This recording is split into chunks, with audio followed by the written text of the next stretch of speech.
Welcome to the Learning Pines YouTube. We hope this video helps. You will start by preparing your environment and grabbing an ASR library. Install Java 11 or newer and a build tool, then add the chosen speech SDK to your POM. Gradle. Next, request microphone access and open an input stream from the default audio device. This is the first actionable step. Once you have audio frames flowing, initialize the recognizer with sample rate and language model parameters so you can process raw PCM in real time. Make sure sampling matches the model. Once audio capture is running, implement a producer-consumer pipeline that reads 20 to 40 millisecond frames and enqueues them for the recognizer.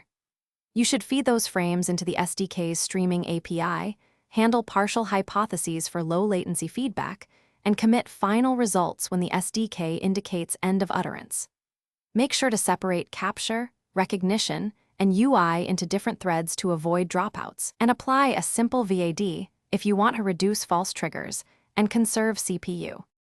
To finish, add post-processing. Normalize numbers, restore punctuation, and capitalize sentences so output is usable.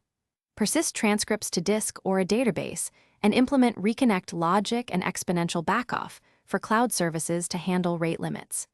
Make sure to profile CPU and memory and reduce buffer sizes if latency is high. If things go wrong, enable detailed logging and save raw audio with timestamps. This lets you replay inputs to compare model behavior and rapidly identify configuration mismatches or sample rate issues. Thanks for watching. Consider subscribing if we helped you.